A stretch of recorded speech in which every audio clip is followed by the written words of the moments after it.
فليتفضل مشكورا. Terima kasih. Assalamualaikum warahmatullahi wabarakatuh. Alhamdulillah wassalatu wassalamu ala Rasulillah wa ala alihi wa sahbihi wa wala. Asyhadu an la ilaha illallah wahdahu la syarikalah wa asyhadu anna Muhammadan abduhu wa rasuluh wa safiyyu wa khalilu addal amanah wa nasahal ummah wa jahada fi sabilihi haqqa jihadih. Oke, kita sambung dulu ayat yang ke-73 dari surah Al-Imran. Kali ini saya tidak banyak karena satu, saya belum membaca tafsir sebenarnya, hanya melihat sekilas tadi. Mungkin nanti malam saya akan baca dulu, sehingga nanti kita akan punya diskusi insya Allah yang lebih baik dari surah yang kita baca. Topik kita sangat relevan sekali dengan kejadian belakangan ini, terutama setelah bombardemen yang dilakukan oleh pemerintah Israel terhadap Palestina. Jadi kita diantarkan melalui surah Ali Imran ini tentang karakter dari Jewish scholar terutama, atau orang-orang Yahudi yang memiliki ilmu tentang agamanya, Taurat dalam hal ini, yang kemudian menggunakan deception dan itu dipraktekkan kepada semua orang Yahudi yang digunakan untuk menipu orang Islam, ya, sebagaimana yang kita kaji kemarin. Kali ini kita melihat di ayat yang ke-73, insya Allah, ya, ayat ke-73. Jadi mana ayatnya? Kalau tidak ada ini sebentar. Oh, ini berarti ada ayatnya. Wala tu'minu illa liman tabi'a dinakum. Bentar, saya taruh di sini. Oke, jadi kalau kita perhatikan di ayat yang ke-69, Quran menyatakan memang ada sebagian kelompok dari Ahlul Kitab, yaitu orang-orang Yahudi, rabe-rabe Yahudi itu, yang ingin menyesatkan orang Islam. Ya, Al-Quran menggunakan kalimat lau yudillunakum. Padahal iman yang dimiliki oleh para sahabat Rasulullah SAW atau oleh orang Islam itu ternyata tidak mampu disesatkan oleh atau dirubah oleh rencana mereka ini, Ta'ifah min ahlil kitab. Bahkan karena mereka gagal, sebenarnya yang tersesat mereka sendiri, kata Al-Quranul Karim. Wa ma yash'urun, meskipun mereka tidak menyadarinya. Akhirnya Quran menyatakan, mengkritik orang Yahudi, terutama scholarnya, kenapa engkau mengkufuri ayat-ayat Allah sementara engkau menyaksikan kebenarannya. Yang kedua, kenapa engkau mencampur adukan antara kebaikan dan kebatilan dan menyembunyikan kebenaran padahal kamu mengetahuinya. Ya. Jadi kesalahan mereka kemarin kita simpulkan, satu, takfurun, rejecting. Yang kedua, lima talbisun, mixing dia, terus wataktumunal haqqa, dan kemudian dia menyembunyikan, dia concealing. Ya. Kemudian ayat selanjutnya, waqalat ta'ifatum min ahlil kitab, ini sebenarnya adalah penjelasan lebih detail dari apa yang mereka lakukan, yaitu talbisunal haq sama taktumunal haq. Ya, jadi cara yang mereka lakukan di dalam mixing antara kebenaran sama kebatilan. Yang kedua, menyembunyikan kebenaran. Padahal mereka tahu kalau apa yang dibawa oleh Nabi Muhammad SAW atau Islam adalah kebenaran. Ayat 72 sebenarnya adalah eksplanasi atau further explanation atau elaboration dari deception method yang ada di ayat ke-71. Kira-kira begitulah. Oke. Yaitu metodenya kemarin, aminu billadzi unzila 'alal ladzina amanu wajhan nahar wakfuru akhirahu. Mereka, pemimpin Yahudinya atau scholarnya, itu berkata kepada ordinary Jewish people untuk beriman kepada Al-Quranul Karim atau beriman kepada Islam di waktu wajhan nahar, ya, di awal hari, tapi nanti di sore hari dia kufur. Harapannya trik ini dilakukan adalah agar mereka, seperti di awal tadi, keinginan mereka ini, yudillunakum, Ya, jadi mereka sebenarnya ini kait-mengkait ya. Jadi satu, mereka sudah tahu kebenaran, tapi mereka tutup, namanya takfurun. Yang pertama, setelah mereka kufur, mereka kepingin mengajak orang lain. Ini yang benar ya. Karena itu kata para ulama, kekufuran itu atau kesyirikan dan seterusnya ya. Kekufuran itu adalah seperti root dari seluruh evil deed. Kira-kira begitu. Jadi kufur itu adalah root cause dari semua nanti evil deeds yang kita lakukan. Sama dengan iman, iman itu juga akan menjadi penyebab dari seluruh amal baik yang kita lakukan. Maka kalau kita ada iman, seluruh amal yang akan kita lakukan akan menjadi baik. Mukmin itu kalau dia menikah, pernikahannya mesti baik.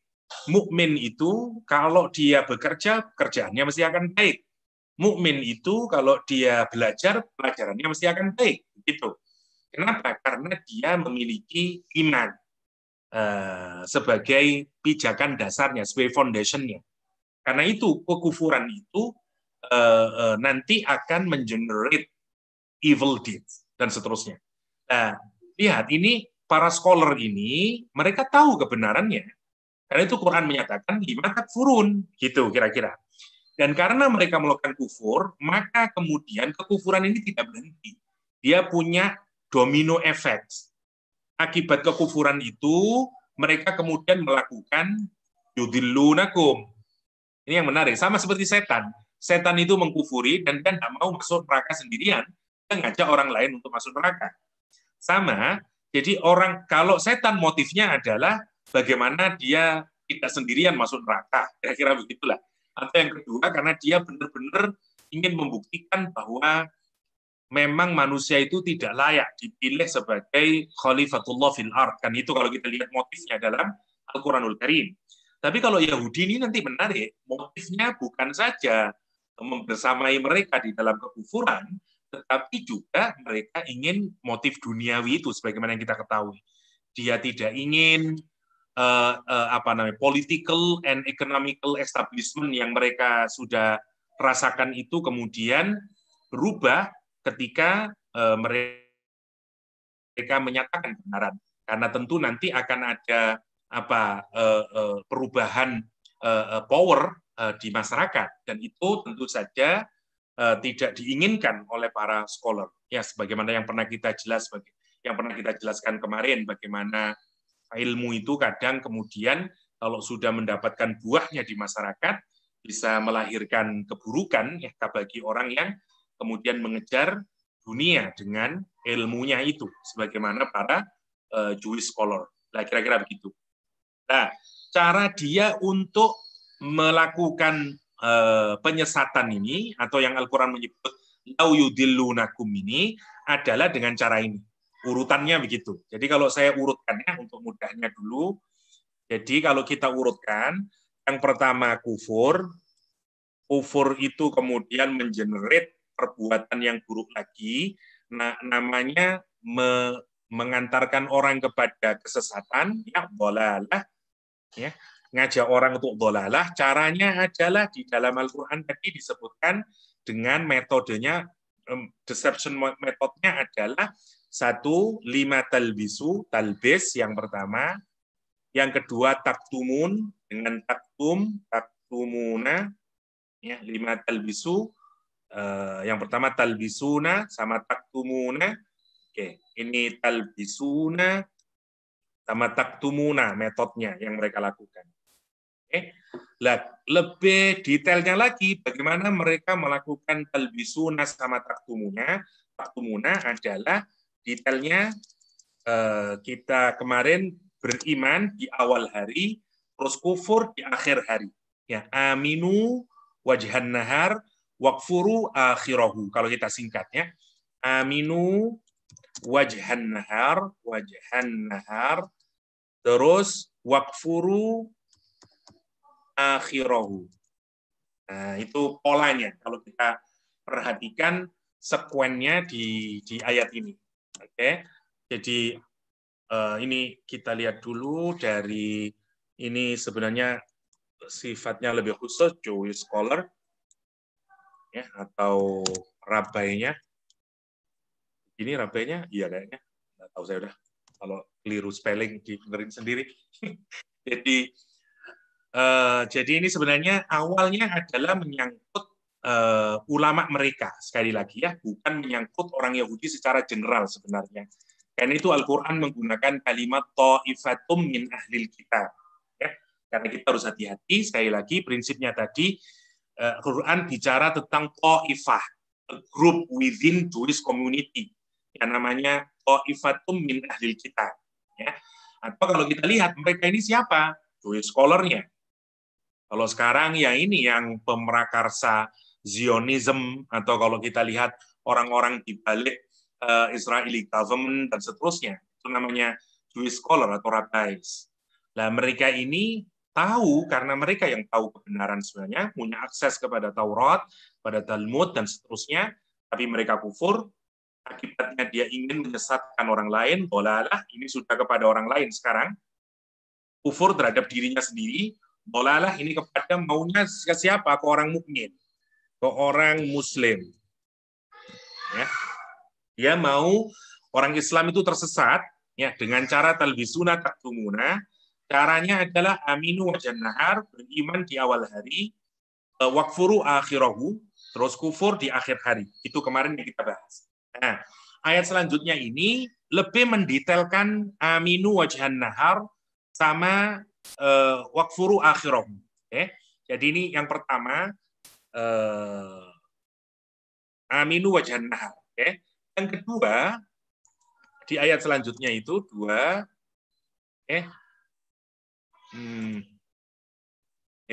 Yang kedua kata mereka wala tu'minu, sekali lagi ini berarti conversation-nya antara siapa? Antara Jewish scholar dengan atau apa ya rabbi dengan ordinary Jewish people, kira-kira begitu. Antara ulama Yahudi dengan masyarakat Yahudi. Apa kata mereka? Wala tu'minu, janganlah kalian beriman, janganlah kalian beriman illa kecuali liman tabi'a dinakum, kecuali kepada orang yang mengikuti agama kalian. Nah, jadi mereka menetapkan standar kebenaran itu dari mana? Dari agamanya mereka sendiri. Nah, kita sekarang tahu motifnya ini. Jadi amin wajan nahar ini hanyalah metode saja. Mereka tidak benar-benar beriman. Dari mana kita tahu? Dari yang kedua ini. Karena yang kedua kemudian la tu'minu illa liman tabi'adinakum. Ini prinsip mereka. La tu'minu, janganlah beriman, jangan beriman kalian, padahal di sini suruh beriman. Aminu wajhan nahar, yang tertriknya, tetapi di sini dikasih kaidah mereka. Jangan kalian beriman illa kecuali liman terhadap orang minta bi'adinakum yang mengikuti agama kalian semuanya. Jadi Yahudi dijadikan sandaran buat mereka agar apapun nanti yang dilihat dari Al-Quran, dari agama Islam, kalau bertentangan dengan Yahudi, agama Yahudi, maka itu menjadi kesalahan. Nah, itu menjadi sesuatu yang tidak bisa dibenarkan. Nah, kira-kira begitu. Qul innal huda hudallah, katakan Muhammad, sesungguhnya al-huda, petunjuk yang definitif itu adalah berasal dari Allah Subhanahu wa taala. Ayyuta ahadum mithla ma utitum, ya, bahwa Allah itu bisa memberikan kepada seseorang sebagaimana Allah memberikan kepada kalian semuanya, berupa Taurat, berupa kemujizatan, berupa segala macam. Au yuhajjukum 'inda rabbikum. Qul innal fadla biyadillah yu'tihi man yasha wallahu wasi'un 'alim. Wasi'un 'alim. Oke, bentar.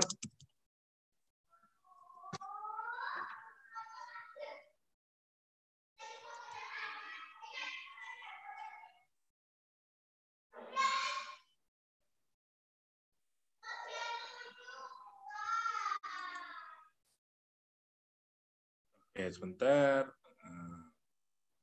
Ini terjemahannya kalau kita mudahkan. Oke. Jadi janganlah kamu percaya, melainkan kepada orang yang mengikuti agamamu.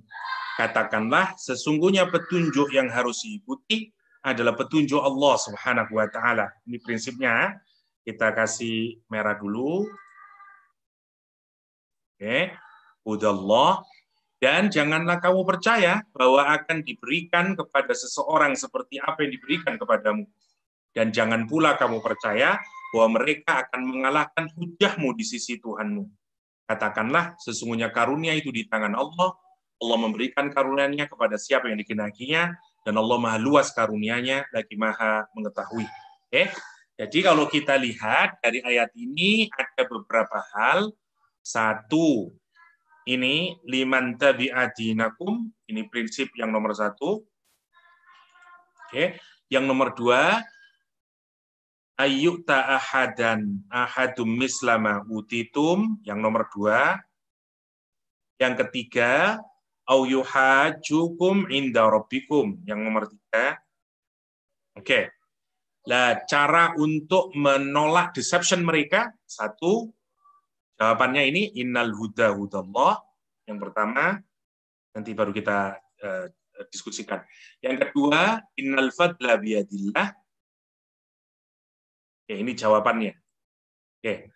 Wallahu wasi'un alim. Oke, jadi ada jawaban dua untuk, atau kalau mau di ini juga sebagai jawaban bolehlah. Oke, jadi 3 lawan 3. Oke. Jadi 3 cara mereka. Liman tabi'adinakum ayyuta ahadum mislama utitum yuhajukum inda rabbikum. Jawabannya innal huda hudallah, innal fadla biyadillah, wallahu wasi'un alim. Mari kita lihat ya. Jadi yang di sini mereka disuruh iman di awal waktu, di awal hari, terus kufur di akhir hari. Yang kedua, mereka tidak boleh beriman, la tu'minu terhadap 3 poin. Ya, kita kasih A, oke, terus B, terus E. Oke. Terus Allah membantah. Jadi kalau kita lihat di sini, oke, la tu'minu, sebentar, oke. Oke, la tu'minu, janganlah kalian beriman.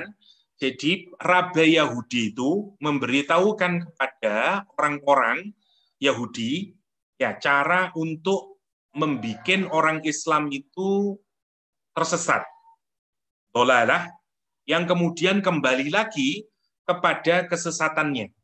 Gitu. Either dia menjadi penyembah berhala lagi, menjadi pagan lagi, ya, sebagaimana sebelumnya, sebelum kedatangan Nabi Muhammad SAW. Dan dengan itu kemudian Nabi Muhammad tidak akan mendapatkan follower, sehingga kemudian kekuatannya dengan sendirinya menjadi terkalahkan. Itu cara berpikir mereka sebenarnya. Oke. Yang menarik kalau kita perhatikan, maka trik mereka itu yang pertama beriman di awal hari, ini terutama scholarnya, kemudian kufur di akhir hari. Harapannya adalah mereka menyangka, oh mereka ini berarti open minded, membaca kitab Al-Quranul Karim, dan mereka ini sudah ahli tentang kitab-kitab samawi. Buktinya mereka mau masuk Islam. Tapi begitu di sore hari dia berkufur, maka itu tandanya adalah berarti tidak ada kebenaran di dalam Islam. Karena mereka yang lebih tahu. Buktinya dia jujur, dia beriman dulu, kemudian di sore hari dia sudah kufur. Itu akan mudah ditangkap buat orang Islam, harapan mereka menjadi jalan buat mereka untuk murtad dari Islam.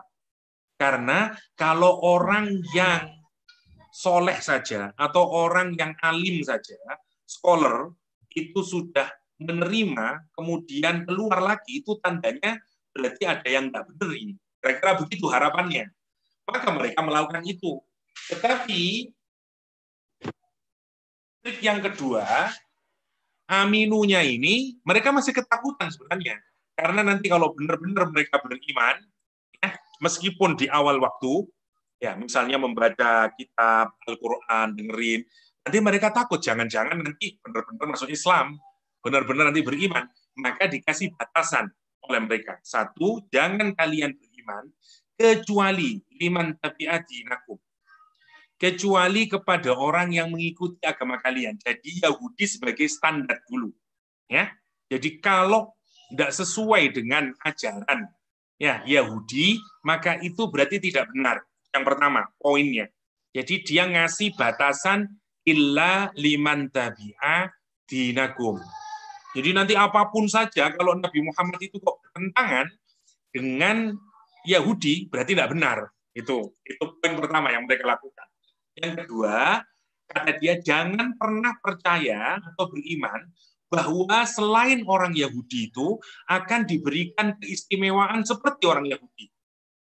Dikasih Taurat, dikasih keistimewaan tertentu di misalnya nabinya nanti dikasih keistimewaan bisa memecahkan lautan dan berbagai kenikmatan. Itu maksudnya ayyuka ahadun mithlama utitum.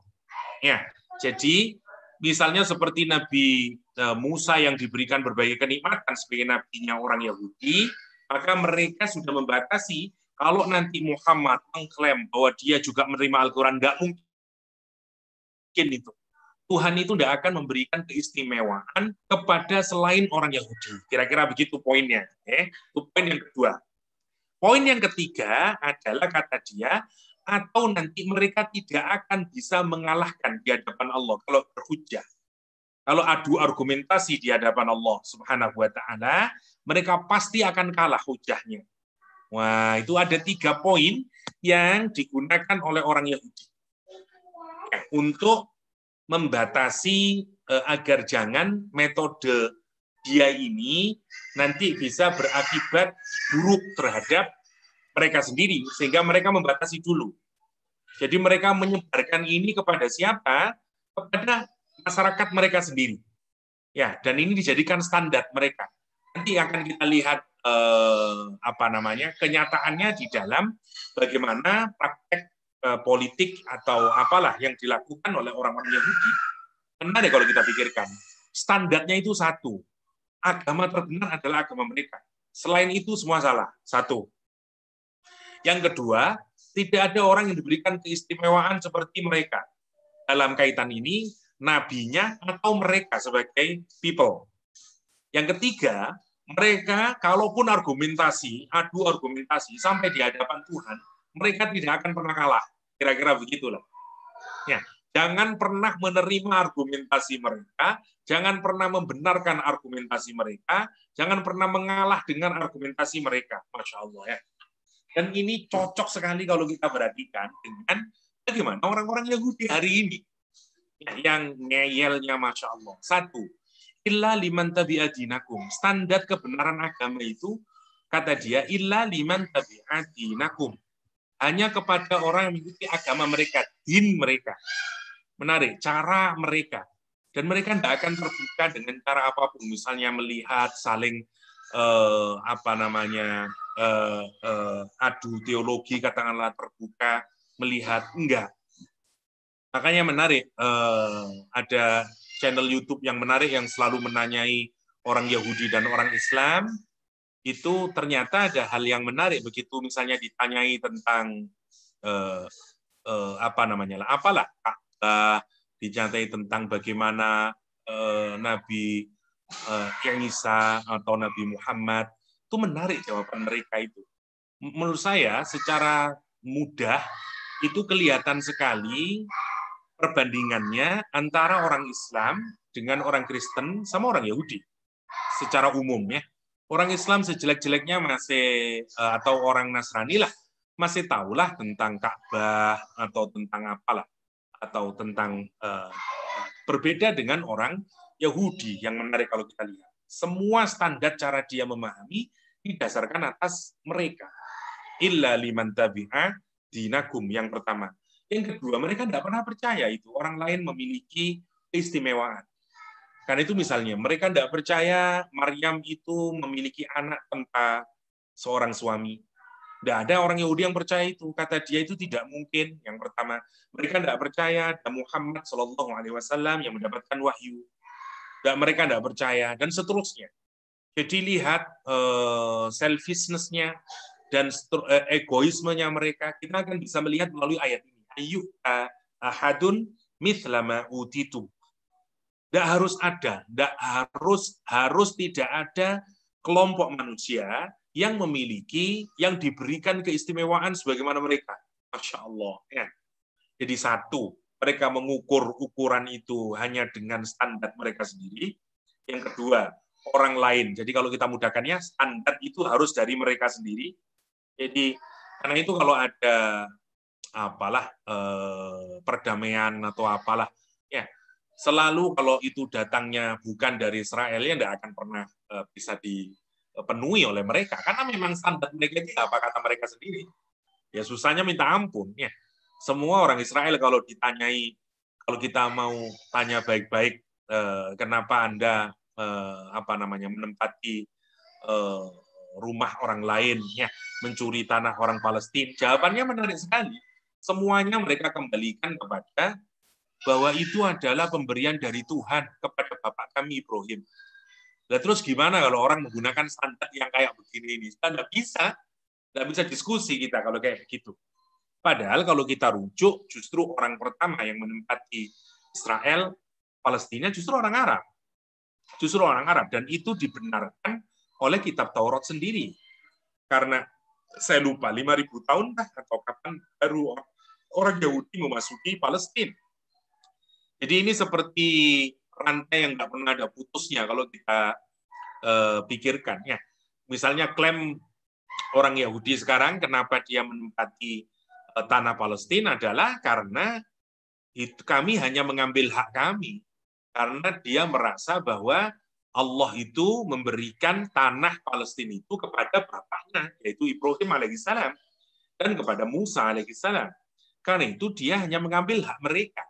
Nah, waktu diaspora itu hanyalah ya itu bukan dianggap sebagai hilangnya hak mereka atas tanah Palestina.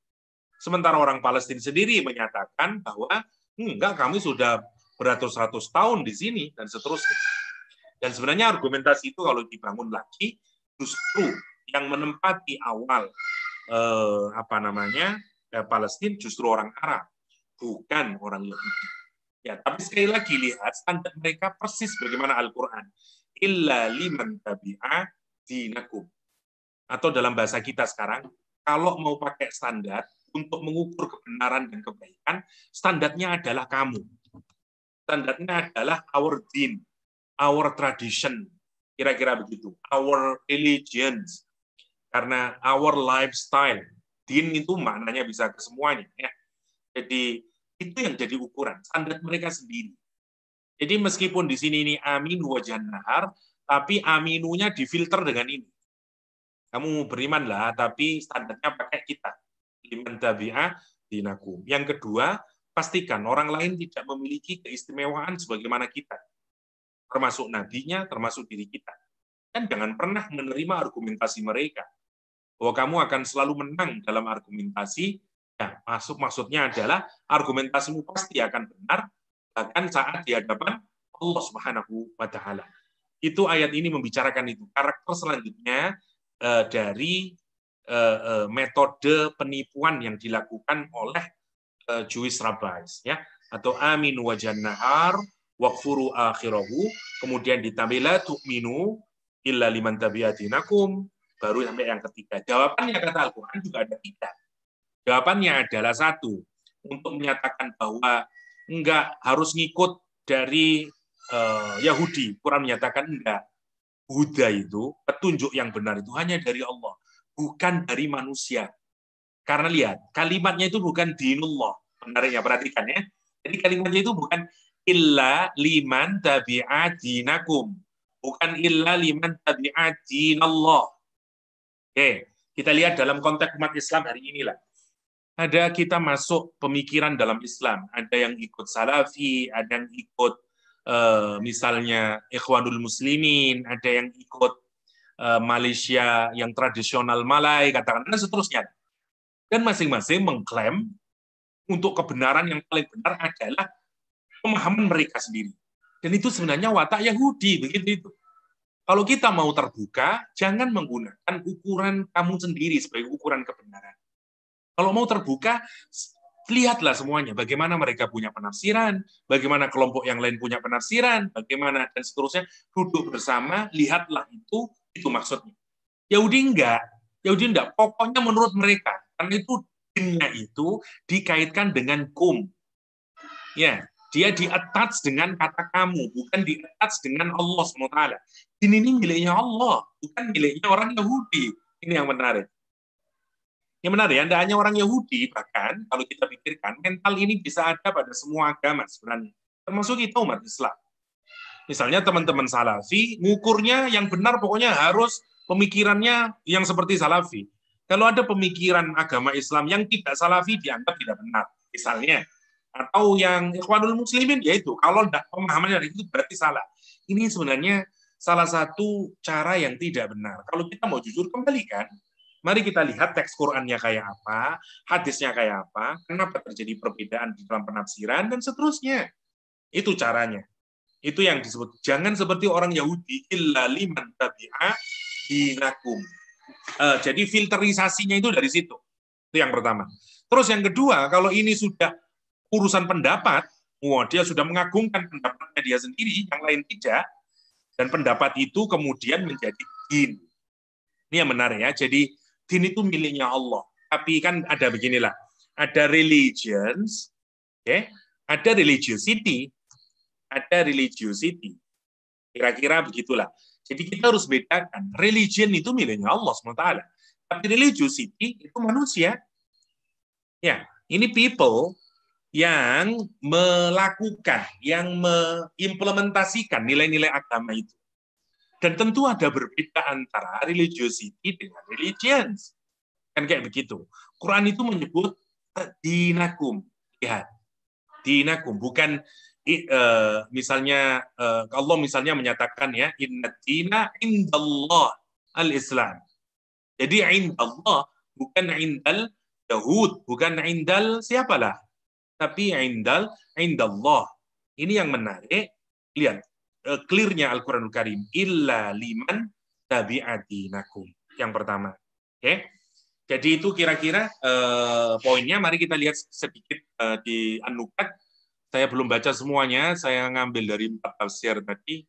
Nggak tahulah berapa yang bisa kita diskusikan. Kita lihat sekarang itu tadi secara literalnya. Baru sekarang kita lihat bagaimana para mufassir kita mendiskusikan ayat ini. La tu'minu illa liman tabi'a dinakum. Fihi qaulan. Ada 2 pendapat di dalam memaknai kalimat jangan beriman kecuali kepada orang yang mengikuti agama kamu. Agama kamu yang Yahudi. Yang pertama maknanya la tusaddiqu. Jangan mengkonfirmasi, jangan membenarkan illa liman tabi'a dinukum. Maksudnya la tu'min itu jangan kamu benarkan kecuali orang yang ikuti pendapat. Kalau sesuai baru dibenarkan. Ya, begitu tidak sesuai tidak bisa dibenarkan. Ini yang menarik. Kalau di Indonesia misalnya ya, misalnya. Jadi saya kasih contoh di Indonesia misalnya hisab penentuan hari raya Idul Fitri atau awal Ramadan. Nahdlatul Ulama memilih metode moon sighting atau ru'yatul hilal. Sementara organisasi yang lain yang besar juga namanya Muhammadiyah memilih calculation atau hisab. Nah, Salafi dalam hal ini memilih moon sighting. Ya. Salafi itu sebenarnya musuhan terus dengan Nahdlatul Ulama, ya, dengan NU di Indonesia. Tetapi dalam konteks dalam konteks moon sighting, mereka mensupport Nahdlatul Ulama. Kenapa? Karena bersamaan visi. Ini yang menarik. Kita ini kadang seringkali mengukur kebenaran hanya berdasarkan apa yang memenuhi selera kita. Itu maksudnya. Jadi hati-hati. Itu yang pertama. Orang Yahudi itu menyatakan, kamu jangan beriman, jangan membenarkan, kecuali terhadap orang yang mengikuti agama kita. Kalau dia ngikutin agama kita, mesti dibenarkan dia. Dan sampai sekarang, ya. Kalau ada Muslim scholar yang confirming atau dia mengikuti Jewish values atau apalah, mesti diterima sama dia. Jadi kalau enggak akan ada diterima. Masya Allah kalau kita menarik ya, sampai detik hari ini. Yang kedua, la ta'tarifu bil haq illa liman tabi'ati dinakum. Jangan mengkonfirmasi juga, jangan mengiktiraf kebenaran kecuali terhadap orang yang mengikuti agamamu. Misalnya, iya itu memang benar meskipun berbeda dengan kami. Jangan begitu. Itu katanya mereka. Jangan mengiktiraf, jangan membenarkan, mengakui kalau dia atau itu memang that's right. Jangan bilang begitu. Hanya kepada mereka yang mengikuti agama kita. Jadi jangan sampai meskipun menurut kamu ya boleh juga sih begitu, tapi jangan. Itu ada yang begitu. Misalnya ada teman-teman dari kelompok, untuk kita lihat ke dalam diri kita ya. Misalnya untuk orang Islam, kadang-kadang tahu dia kalau kunut subuh itu sebenarnya oke sajalah, tapi dia nggak mau itu menyatakan itu sebagai juga sebuah kebenaran, karena enggak itu salah itu dan seterusnya. Nah itu juga cara-cara yang digunakan oleh orang-orang Yahudi. Cuman bedanya pada kasus kita itu bisa muncul kecil-kecil, tapi orang Yahudi menggunakan itu sebagai method of deception. Tapi sekali lagi, namanya deception itu siapa yang tahu? Ya ulamanya. Misalnya, saya ulama. Saya tahu misalnya hukum kunut subuh. Perbedaan di kalangan para ulama. Ada yang menyatakan dia sunnah, ada yang menyatakan dia bid'ah, ada yang menyatakan dia biasa saja, boleh-boleh saja, misalnya. Tapi saya hanya mau yang sesuai dengan saya. Maka saya tidak ngomong tentang dua pendapat yang lain, misalnya. Itu namanya la ta'tarifu bil haq, itu maksudnya. Misalnya saya ini tahu bahwa hukum kunut itu ternyata ada 3 di kalangan para ulama. Ada yang sunnah, ada yang mubah, boleh-boleh saja, ada yang bid'ah, ada 3 berarti. Oke. Tapi karena saya sudah berada dalam satu institusi, katakanlah, namanya dinakum tadi itu, saya tidak mengakui kebenaran yang lain. Nah, itu juga tidak tepat untuk konteks kita.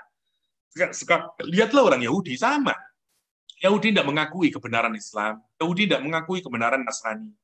Berbeda dengan kita mengakui kebenaran orang Yahudi, beberapa ajarannya. Kita mengakui kebenaran orang Nasrani, dan seterusnya.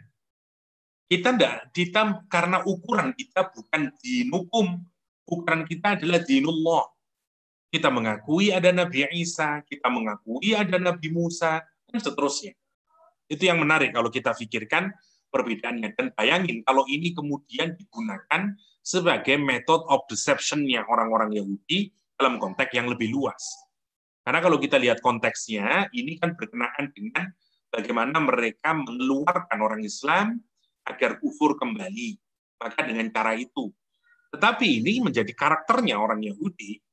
Ya, caranya itu. Dia menggunakan standar mereka sendiri. Mau standar PBB pun tidak dipakai oleh mereka.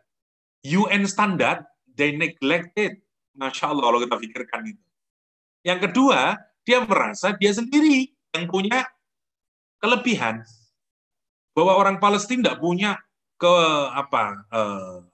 anugerah dari Allah SWT untuk bisa menempati tinggal situ. Maka ada jawabannya yang menyakitkan sekali, kata dia. Mereka itu kan orang Arab, pergilah ke Arab countries, kata dia. Egypt, Saudi Arabia. This land belong to us, kata dia. Orang ajar sekali itu. Lihat, karena mereka tidak mengakui ayyuh ahadum mislama utitum. Dan itu di-insert kepada consciousness mereka. Sampai detik hari ini kalau kita merikan. Bahwa yang mendapatkan keutamaan dan seterusnya. Bahkan karena itu bagian dari ajaran mereka. Ya, antara Jewish community and the Gentile dan seterusnya itu. Masya Allah, mereka melihat idealnya mereka itu nanti orang Arab itu hanya akan menjadi slave bagi mereka. Masya Allah, itu kan ayyuta ahadun mislama utitum. Ya, itu yang menarik. Jadi itu kalau di dalam tafsir, la tusaddiqu sama la ta'tarifu. Waqtulifa fi ta'wili dzalika ala annahum kafatul yahud. Makna yang pertama, apakah ayat ini berbicara kepada seluruh orang Yahudi? Ada 2 perbedaan. Pendapat yang pertama, ya, kepada seluruh orang Yahudi. Yang kedua, ba'duhum li ba'din. Jadi sebagian orang Yahudi kepada orang Yahudi yang lain yang kemudian menjadi general, kira-kira begitu. Memang idenya dari ulamanya. Terus ulamanya menggunakan itu untuk menyebarkan pemikirannya kepada orang-orang Yahudi sehingga menjadi kafatul Yahud, kepada Yahudi secara in general. Ini pendapatnya Imam Suddi sama Ibnu Zaid. Yang kedua, annahum Yahudu Khaybar. Ya, yang kedua adalah ini Yahudi Khaybar, qalu dzalika li Yahudil Madinah. Berkata kepada orang Yahudi Madinah. Ya sama aja. Jadi Yahudi Khaybar itu berkata kepada Yahudi Madinah, ngajarin method of deception. Itu pendapat yang kedua. Ya. Yahudi Khaybar mengajarkan method of deception kepada Yahudi Madinah. Ini pendapat Imam Hasan. Annahum nuhu an dzalika li alla yakuna. Lihat, kenapa mereka kok melarang orang Yahudi itu untuk beriman kecuali yang mengikuti agama mereka atau standar mereka, standar keagamaan atau penafsiran menurut mereka. Kenapa mereka kok melarang itu? Lihat, kenapa? Satu, li alla yakuna tariqan li abadatil awthan ila tasdiqi. Agar jangan sampai itu menjadi jalan. Bagi apa? Bagi nanti orang yang nyembah berhala dan seterusnya itu tahu kebenaran kemudian. Ya, akhirnya dia tahu, oke, oh berarti jangan sampai. Karena memang dia maunya melakukan penyesatan. Atau yang kedua, agar dia tidak tahu mana yang benar, mana yang salah. Kembalikan lagi ke metode yang awal, karena memang metode mereka adalah talbisuna sama taktumuna. Mereka mixing dan mereka menyembunyikan kebenaran. Jadi Masya Allah ya Quran itu. Ini metodenya secara global, talbisuna taktumuna, ini in detail. Jadi kalau kita melihat karakter orang Yahudi hari ini, lihatlah dari sini. Pasti mereka melakukan ini, talbisuna taktumuna. Mixing datanya, dimix antara kebenaran dan keburukan, sehingga tidak nampak. Kan para ulama mengartikan talbisunya itu banyak benarnya. Sehingga nanti kalau dia memasukkan keburukannya itu nampaknya tidak buruk lagi. Itu salah satu makna talbis sebenarnya. Jadi sebenarnya talbis itu lebih banyak benarnya dulu, informasinya. Baru setelah itu dimasukin buruknya, sehingga tidak tahu orang. Namanya talbisuna. Dan itu pinternya. Kalau silakan dicermati ya, debat. Kalau kita melihat representatif dari Israeli government dan seterusnya, dan bagaimana, Masya Allah, benarlah sadaqallahul azim, talbisuna taktumuna, itu salah satu yang bisa kita gunakan sebagai acuan kalau melihat deception yang mereka lakukan.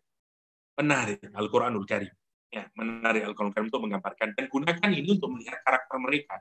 Illa liman tabi'adinakum ayu ta'ahadum islama utitum sama au yuhajukum inda rabbikum. Oke. Kul innal huda hudallah. Ini sekarang jawabannya. Bagaimana Quran mengajar kita untuk jangan sampai ketipu dengan orang Yahudi. Ya, dengan cara mereka, trik mereka. Innal huda hudallah. Huda itu ini yang menarik. Dia prerogatifnya Allah Subhanahu wa taala. No one own hidayah. Tidak ada yang punya huda. Ini yang menarik. Karena itu kita tidak bisa ngeklaim. Kita tidak bisa ngeklaim bahwa kita punya hidayah. Kita ini diberi hidayah. Ya, makanya standarnya kalau mau melihat hidayah, petunjuk ke jalan yang benar itu hanyalah dari Allah Subhanahu wa taala. Innal huda hudallah. Hudallah. Nanti kalau kita debat pemikiran dan segala macam, mari kita lihat bagaimana bunyi teks Al-Qur'annya, bagaimana hadisnya kalau kita orang Islam. Kalau dengan orang Nasrani bagaimana Taurat berbicara, bagaimana Bible berkata. Ya, apalagi nanti kalau sudah jadi karena huda itu dari Allah, ini tidak bisa. Dengan sendirinya ini sudah terpatahkan. Yang ngikutin standar sepertinya kan benar. Saya yang punya Taurat lebih dahulu. Saya yang punya Nabi. Kamu tidak tahu Nabi, kamu tidak punya pengalaman itu. saya masuk Islam. Setelah saya pelajari, ternyata tidak benar Nabi Muhammad itu dengan standar kami, dengan pengetahuan kami. Quran mengkritik itu kalau orang yang tidak tahu bisa mengikuti ulama Yahudi, kan gitu. Nah, cara Quran menyatakan enggak. Huda itu miliknya Allah SWT. Ya, bukan milik scholar ini. Innal huda Allah nomor satu. Yang kedua, innal fadla biadillah. Sesungguhnya keutamaan itu berada di dalam genggaman Allah, dalam kekuasaannya Allah SWT. Terserah Allah mau diberikan kepada siapa dan seterusnya. Artinya bukan hanya Yahudi yang mendapatkan keutamaan. Karena keutamaan yang diberikan Allah kepada Yahudi namanya fadl. Wa faddalnahum ala katsirin, kata Al-Quran. Kami muliakan, kami lebihkan kamu atas yang lain.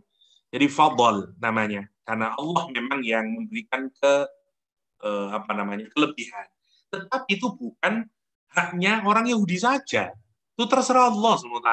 Ya, dengan ini kebantah sudah. Ini kebantah, alasan ini kebantah, alasan ini kebantah. Yang ketiga, wallahu wasi'un alim. Dan Allah itu wasi', maha luas, sangat luas anugerahnya, pemberiannya. Wasi'un alim. Jangan batasi. Ya, bahwa hidayah itu hanya diberikan kepada orang Yahudi. Jangan batasi bahwa fadlnya Allah hanya kepada orang Yahudi. Tidak. Dan Allah itu alimun. Allah tahu tentang apa yang kamu sembunyikan. Au yuhajukum inda rabbikum, bahwa mereka bisa mengalahkannya. Mereka bisa mengalahkan hujah ya di sisi Tuhanmu. Enggak. Allah tahu siapa yang benar, siapa yang salah. Allah tahu. Semuanya berada dalam ilmunya Allah Subhanahu wa taala. Jadi 3 jawaban ini sebenarnya adalah jawaban untuk menghilangkan deception yang dilakukan oleh orang Yahudi. Ya. Itu bacaan saya untuk sementara jam 5. Ini waktunya kurang tepat soalnya karena mendekati maghrib. Oke, tapi itu saja saya kira dulu sebentar ya. Fi anna fil kalam hadfan takduru innal huda hudallah alla yu'ahadun mithla ma utitum ayyuhal muslimun. Ya. Tsumma hadafala minal kalam li dalilil khitab. Ya. Maksudnya innal huda hudallah. Sesungguhnya huda petunjuk itu adalah petunjuknya Allah yang Allah bisa berikan kepada siapapun termasuk kepada orang Islam, pada orang Islam. Yubayyinullahu lakum an tadillun. Saudara, al-kalam minal huda hudallah fala tajhadu wa yutahadu misla ma utitum la yuhajum wa la tu'minu ayuhajukum 'inda rabbina la hujjata lahum. Ya. La tu'minu, jangan kamu percaya, jangan kamu beriman. Mereka akan berhujjah di hadapan Tuhan. Karena sesungguhnya tidak ada hujjah buat mereka. Tidak. Tidak ada argumentasi buat mereka. Itu deception yang mereka ingin gunakan. Masuk ke dalam pikirannya orang-orang Yahudi untuk menyesatkan orang-orang Islam saat itu. Ya.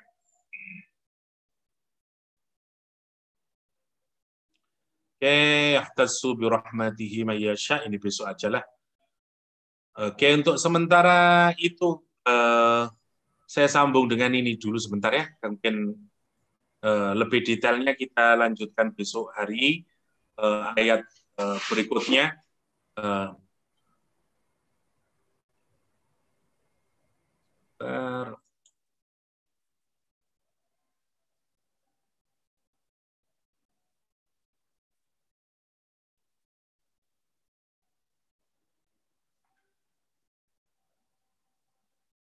Oke, mungkin sebelum masuk ke sedikit tentang 6 poin yang harus kita pikirkan berkenaan setelah Ramadan, saya persilakan mungkin kalau ada yang mau didiskusikan, saya akan detailkan pembahasan untuk ayat ke berapa tadi, 73 dan seterusnya di pertemuan mendatang.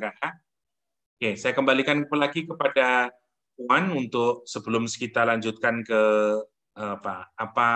bagaimana setelah Ramadan. Oke, alhamdulillah. Jadi untuk yang perbincangan Ali Imran kita akan sambung esok, Doktor. Ya.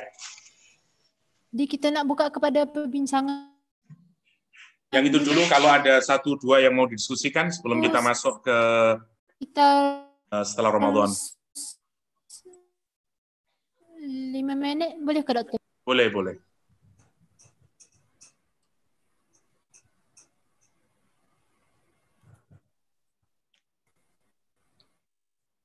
Ada soalan tu kat ruang chat tu.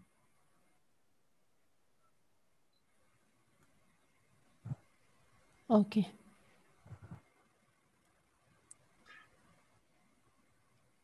Oke, saya baca saja ya.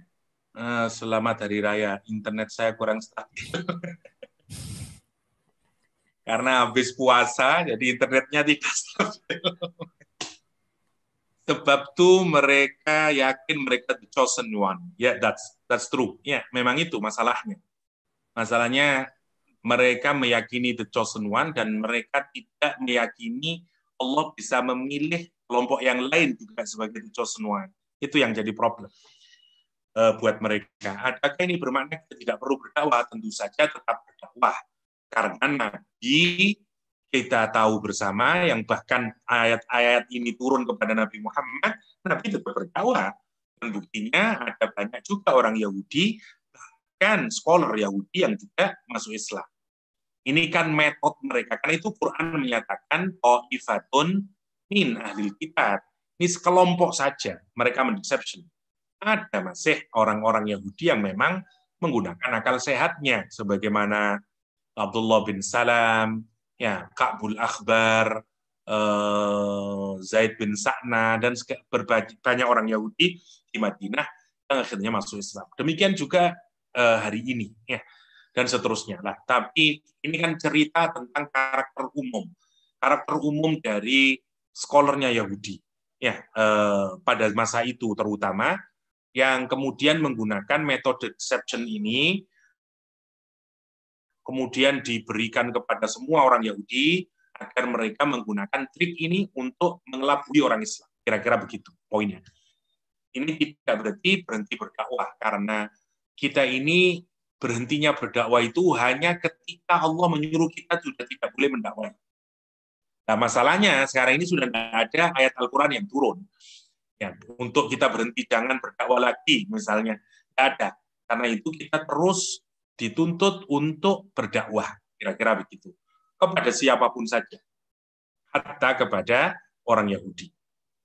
Agama mereka tidak boleh disebarkan. Bagaimana logikanya agama Allah tidak boleh disebarkan kepada orang lain? Orang ramai, mereka duduk di Taman Arab Lama, adakah mereka berdakwah?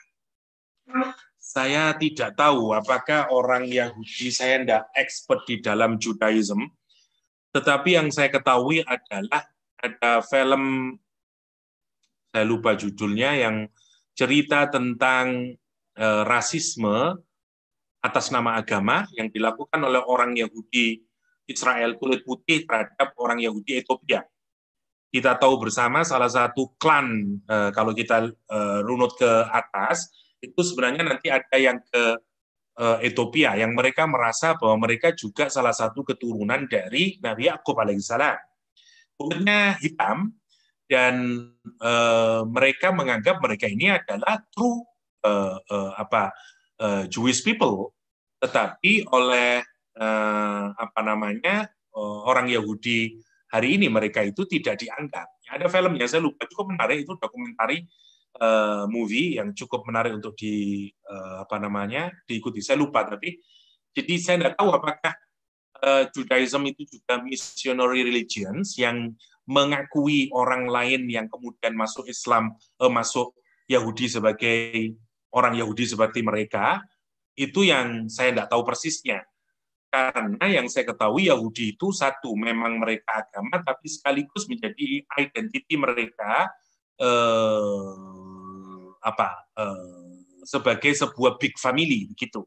Karena itu kalau dia tidak berasal dari keturunan dari ibu mereka yang yang Yahudi, maka dia tidak pernah dianggap sebagai full Jewish people. Kira-kira begitulah. Saya tidak clear benar dengan itu, tapi kira-kira begitu yang saya ketahui tentang Yahudi. Jadi saya tidak tahu juga, karena di Manado, di Indonesia, itu juga ada banyak orang yang masuk Yahudi, terutama dari kalangan Kristen yang kemudian convert kepada Judaism. Tapi saya tidak tahu penerimaannya, apakah mereka ini juga sama menjadi orang Yahudi atau mereka menjadi second class Jewish people, I don't know that. Tapi yang menarik untuk difikirkan adalah yang umum memang Yahudi itu bukan saja sebagai agama, tapi sebagai kayak identitas kedirian mereka, bahwa dia adalah keturunan dari Nabi Ibrahim atau Nabi Yakub, Nabi Israel alaihissalam. Kira-kira begitu. Jadi kalau mereka dengan basis tentu saja dia bukan agama yang disebarkan kemudian. Satu, itu yang pertama. Yang kedua, mengapa tidak disebarkan? Ya karena memang agama Yahudi itu hanya untuk orang Israel dan hanya untuk orang pada saat itu. Kita tahu semuanya, Nasrani juga agamanya Allah, Yahudi juga agamanya Allah, tapi dia limited in time dan di tempat. Jadi space sama time-nya dia limited. Yang terus menerus itu kan hanya Islam. Karena itu Islam harus kita dakwahkan, itu masalahnya. Sementara yang lain, menurut ini dalam Islamic perspektif, memang mestinya sudah tidak boleh didakwahkan lagi. Kenapa? Karena sudah selesai masa dan waktunya. Gitu. Ajaran. Karena itu juga kalau kita logikakan, kenapa kita tidak temukan Taurat, Injil, kitab-kitab terdahulu yang original? Kenapa? Karena memang sudah tidak dibutuhkan lagi. When Allah sending down Al-Quranul Karim, sebenarnya semua sudah tidak dibutuhkan sebenarnya. Dalam pengertian hidayah, dalam pengertian guidance buat kehidupan kita. Kira-kira begitu. Mereka duduk di Taman Arab lama. Mereka di tanah Arab, Ya, kira-kira kayak begitu ya. Sama seperti kita ketahui waktu Yahudi Koinuko, Yahudi itu juga tidak mengkonvert orang-orang Yasrib menjadi orang-orang Yahudi. Jadi kayaknya memang begitu. Dia lebih melihat agama sebagai identitas keluarga mereka. Kira-kira begitu. Wallahu alam. Nanti saya coba baca-baca Judaism. Itu mungkin, saya tambah sedikit tentang what's next gitu ya. Mungkin semoga masih ada waktu. Silakan. Kalau ada waktu satu. Insyaallah ada. Insyaallah. Sudah menjelang maghrib di sini. Nanti kalau dengar adzan selesai ya. Yang pertama, bagaimana setelah Ramadan? Mental kita itu setelah Ramadan harus seperti Al-Mu'minun 60. Kata Allah SWT, وَالَّذِينَ يُؤْتُونَ مَا آتَوْا وَقُلُوبُهُمْ وَجِلَةٌ أَنَّهُمْ إِلَى رَبِّهِمْ رَاجِعُونَ. Dan sesungguhnya orang-orang, kata Allah SWT, ini surah Al-Mu'minun ayat 60, kalau saya tidak keliru. Ya, Al-Mu'minun 60. Bentar, Al-Mu'minun 60. Tidak bisa. Al-Mu'minun 60. Allah SWT menyatakan di surah Al-Mu'minun ayat 60 ini sebagai bagian dari karakter orang mukmin yang sempurna. Ya.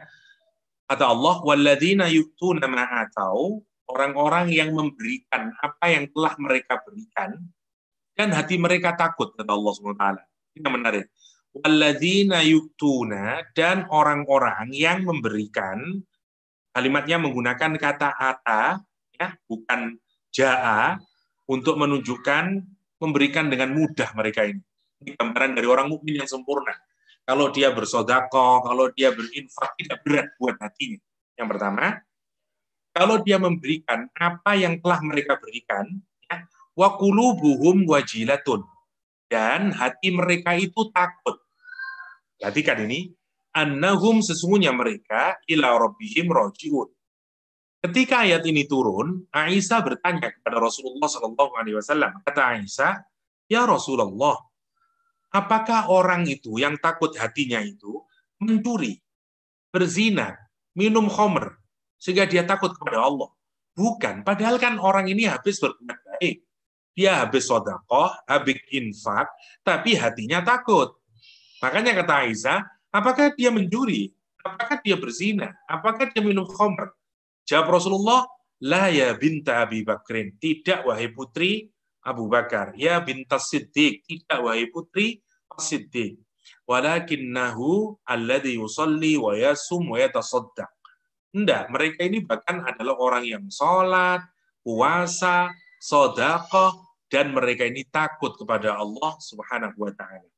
Apa maksudnya? Poinnya begini. Ciri dari orang mukmin yang benar itu adalah kalau dia habis melakukan amal soleh, maka yang ada di dalam hatinya perasaan takut yang digambarkan oleh Al-Quran dengan kata wajilah.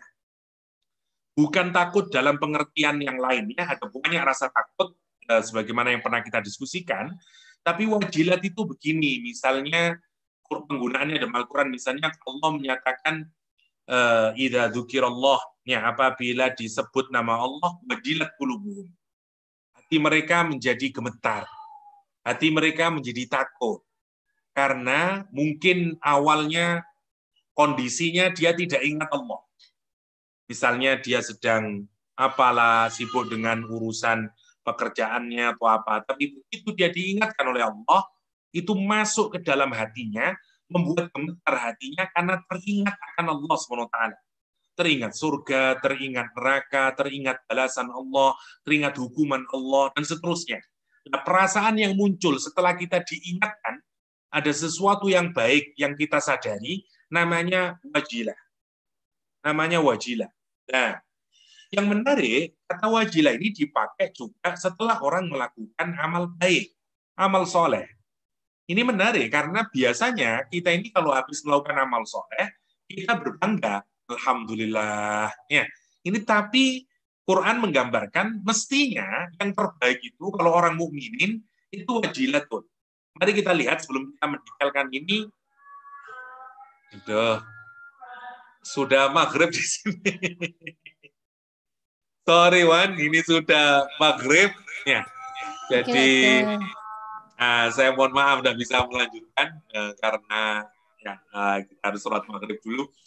Jadi mungkin insya Allah, let's see kalau misalnya saya esok pagi bisa, kita bisa kembali lagi esok pagi.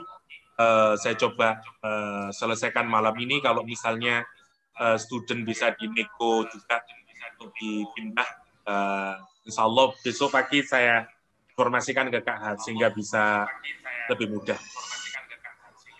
Demikian, sorry Kak Ha, itu saja yang bisa saya sharingkan. Sampai ketemu lagi mungkin, Wan, terima kasih, sorry semuanya. Ya, terima kasih. Assalamualaikum warahmatullahi wabarakatuh. Waalaikumsalam. Jazakallah, Dokter. Baik. Jazakumullahu khairan katsira. Kita tutup dengan kafaratul majlis dan surah Al-Asr.